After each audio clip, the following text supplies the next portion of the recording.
Hey everyone, look, let's just forget about boring grammar lessons for a minute. Seriously. Today, we're not just learning grammar, we are unlocking actual points for your IELTS exam. We're going to treat language like a construction project, right? I'm going to give you the essential tools to build those impressive, high-scoring sentences. So grab your hard hat and let's get started building your way to a much better score. All right, so what's the magic number here? What are these tools I'm talking about? I bet you're picturing some super long, complicated list, right? But the secret to a high score, it's actually way, way simpler. It really all comes down to just a handful of core tools. Any guesses?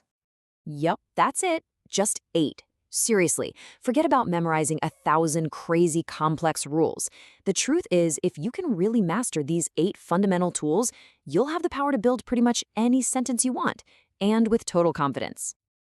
And that's exactly how we're going to look at them today, as our essential building blocks. See, each one has a very specific job to do, and once you learn how to fit them together, you can construct sentences that are not just, grammatically correct, but are actually powerful and persuasive. That's the goal. All right, let's get into it. First up, the sentence foundation. I mean, every great structure has got to have one, right? And in English, that foundation is built with just 2 key parts, nouns and verbs. You get these right, and believe me, the rest of your sentence is going to stand strong. Okay, first we've got nouns. Now, I want you to think of these as the solid bricks of your sentence. They're the core things we talk about, right? The people, the places, the things, even ideas. Without these bricks, you've literally got nothing to build with. But of course, bricks by themselves are, well, they're just a pile. You need something to hold them together. And that's where the verb comes in. Verbs are the action or the state of being. They're like the mortar that connects all your nouns and really gives the sentence life and structure. So let's build something. We'll start with a really simple foundation. The student writes. See? We've got our noun, the brick, that's student, and our verb, the mortar, that's writes. Simple, strong, and it's the perfect base to start building on. Okay, a solid foundation is crucial, but let's be real. Nobody wants to live in a plain brick box, do they? It's time to add some character, some detail. This brings us to our next set of tools for adding descriptive power, adjectives, and adverbs. And listen, using these well, that is a direct boost to your lexical resource score. So, adjectives. Think of these as the paint and decoration for your sentence.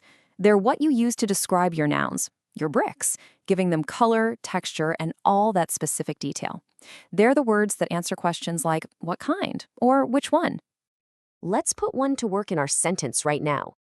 Instead of just the student, we now have the diligent student. See that? See the difference? With just that one little word, the whole sentence becomes more vivid. It gives us a much, much clearer picture of who we're talking about. Okay, next up, we've got adverbs. So if adjectives decorate the nouns, adverbs are all about fine-tuning the action. They tweak the verbs, the adjectives, or even other adverbs. They're the words that tell us how, when, or where something is happening, adding this amazing layer of precision. So let's ask, how does our diligent student write? Well, he writes clearly. That adverb, clearly, it fine-tunes the verb writes, giving us that precise information about the action. You can see how our sentence is getting stronger and way more descriptive with every single block we add. And you know what? This is a really, really common point of confusion. So let's just lock this in right now. Adjectives describe the noun, a diligent student. Adverbs describe the verb, writes clearly. Getting this one distinction right, I'm telling you, it's a huge step toward getting that higher score you want. Okay, so we've built a solid, pretty descriptive sentence. That's great. But to get a really high score on the IELTS, you've got to connect your ideas into more complex structures. And that brings us to our next tools, prepositions and conjunctions. These guys are absolutely key for improving your coherence and cohesion score. All right, prepositions. Think of these as the nails and screws of our sentence. They're these tiny little words that do a huge job, right? They show the relationship between different parts of the sentence. They often tell us about location or direction or time, things like in, on, at, for. So let's screw one into place right now. We can ask, why is the student writing? The diligent student writes clearly for the exam. See that? That little preposition for connects the action to its purpose. And just like that, suddenly the sentence has crucial context. It has depth. And now for the big connectors, conjunctions. I want you to think of these as the doorways and bridges in your language. They're what you use to join words, phrases, and even whole sentences together. They're what allow you to build these complex, flowing ideas instead of just short, choppy ones. You know them. And, but, because. Okay, now just watch how a simple conjunction completely elevates our description. The student writes clearly and persuasively.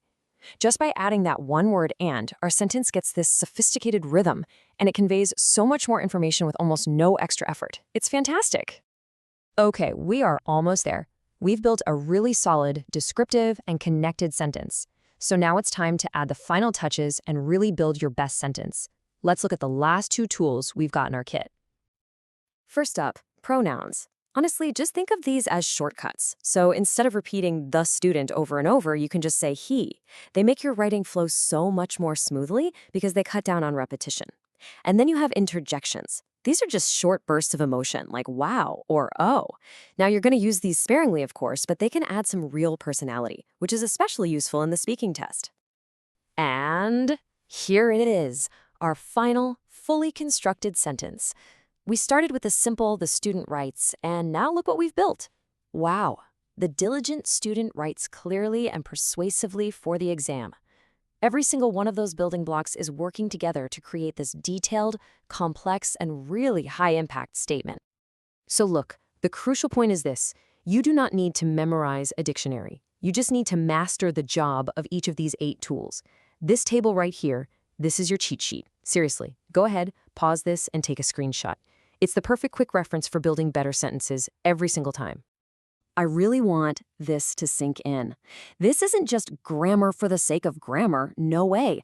This is a direct strategy. Mastering these 8 building blocks is, without a doubt, the fastest way to improve your writing clarity, your fluency, and, at the end of the day, your IELTS score. So, I'm going to leave you with this question. I want you to look at your own writing. Which one of these building blocks do you need to focus on? Is it about adding more descriptive adjectives? Or maybe using conjunctions to link your ideas together more effectively? Just pick one. Pick one and start practicing with it today.